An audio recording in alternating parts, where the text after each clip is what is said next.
Continuamos con nuestras clases de liderazgo y hoy vamos a considerar el tema del dilema del prisionero y su resolución práctica a través del método AVI, amigable, vengativo, indulgente.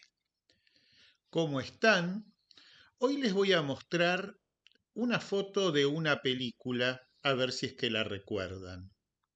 Una mente brillante fue una película que protagonizó Russell Crowe y que habla de John Nash. John Nash, un científico que sufría alucinaciones, tremendamente inteligente, un matemático, que recibe el premio Nobel y logra sobreponerse a sus alucinaciones. Lo que no todos saben es por qué causa Nash recibe el premio Nobel. Contra lo que todos piensan y ven a lo largo de la película, John Nash no recibió el premio Nobel por ninguna de las ecuaciones que se lo veía dibujar. John Nash recibió el premio Nobel por su aporte a la teoría de los juegos y a un aporte en particular, donde se estudió el dilema del prisionero. ¿Qué es el dilema del prisionero? Se los cuento. Dos personas que no se conocen entre sí, dos ladrones, se encuentran, se conocen en un pueblo que tampoco conocen y deciden robar juntos. Son sorprendidos por la policía, que los atrapa y los coloca en dos celdas distintas incomunicados entre sí.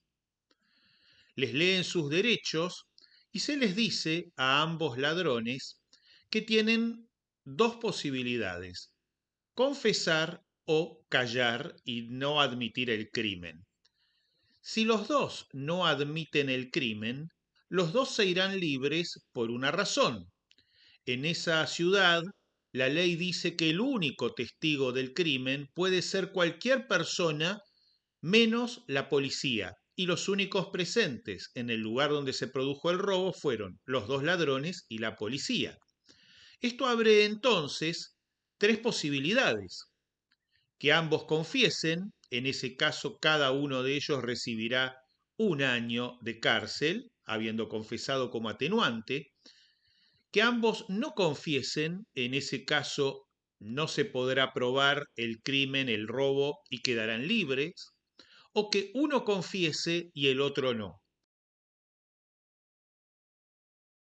En ese caso, el que confiesa le corresponde 1 año por haber él mismo reconocido el crimen, pero el que no confiesa tiene 4 años de cárcel porque no reconoció el crimen, no tiene la atenuación de la confesión, y el otro ladrón confesó el crimen, o sea que es testigo. Están ambos incomunicados y allí básicamente cada uno de ellos debe decidir qué va a hacer. No saben qué haría uno el otro. ¿Qué hacemos? ¿Confesamos? ¿No confesamos? ¿Cuál sería la mejor de las opciones?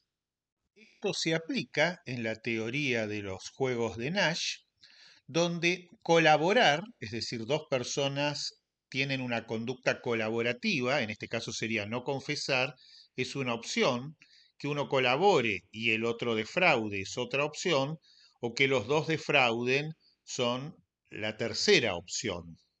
Queda entonces, y ahí se estudió muchos años después, con computadoras, distintos esquemas para saber qué convendría hacer si yo tengo cero datos de la otra persona. ¿Me conviene confesar o me conviene callar? La respuesta finalmente fue callar, a partir de haber procesado por computadoras distintos parámetros conductuales. Por ejemplo, siempre colaboro es un grupo, colaboro y a veces defraudo es otro, defraudo siempre es otro, y hubo un resultado. El resultado fue que si se asignaban puntos por cada colaboración cuando ambos colaboraban, se restaba cuando uno era defraudado y se restaban a ambos cuando ambos se defraudaban mutuamente, se observaba que colaborar era mucho mejor que defraudar. Pero lo que se encontró era que los colaboradores puros, es decir, los que colaboraban siempre, Aún si los demás los defraudaban, estaban en el segundo nivel de resultados. Había una conducta que superaba al colaborador puro. Estaba esa primera conducta, estaban los colaboradores puros, después estaban aquellos que digo colaboro, pero defraudo dos veces si es que me defraudás, y muy por debajo los defraudadores. ¿Cuál fue la conducta realmente ganadora?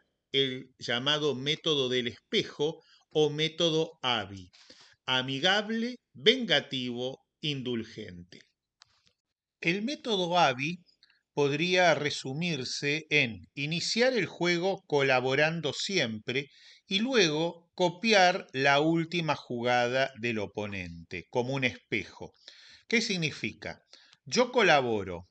Si me defraudan, yo defraudo y luego miro qué es lo que hace el oponente.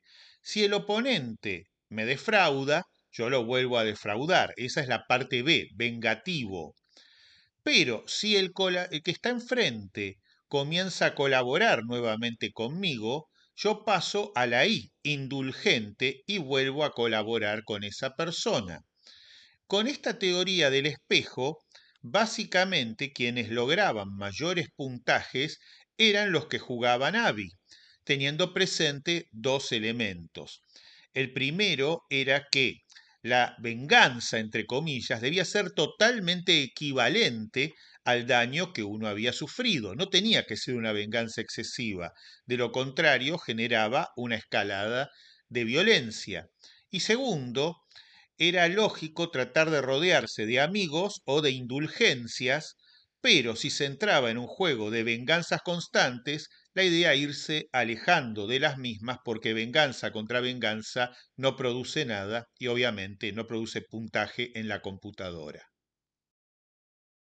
El experimento siguió ahora colocando un universo variable con gente colaboradores puros, defraudo dos veces y colaboro, colaboro dos veces y defraudo, etcétera, etcétera, pero mirando los resultados que obtenían distintas combinaciones.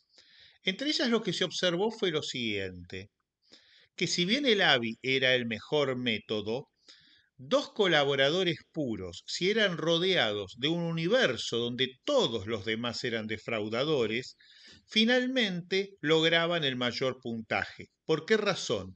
Porque sumaban el puntaje de sus propias colaboraciones entre sí, mientras que los defraudadores solamente, si bien ganaban algo cuando defraudaban a uno de los colaboradores, sufrían más daño al defraudarse entre sí.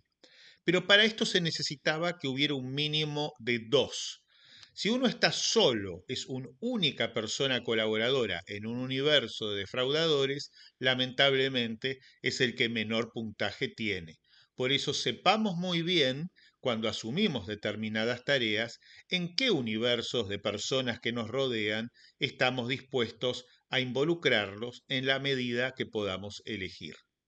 Estos hallazgos de Nash abrieron a cuestiones tales como las negociaciones colaborativas que hoy por hoy se sobreponen por aquellas de tipo conflictivo, donde se busca conciliar intereses más que confrontarlos, usando los 6 sombreros del pensamiento que ya hemos hablado.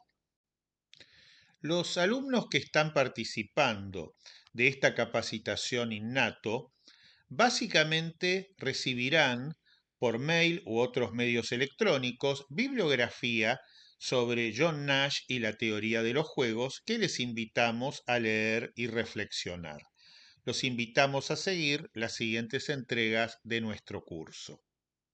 También a suscribir gratuitamente nuestro canal de YouTube, @innato, y les agradecemos habernos escuchado.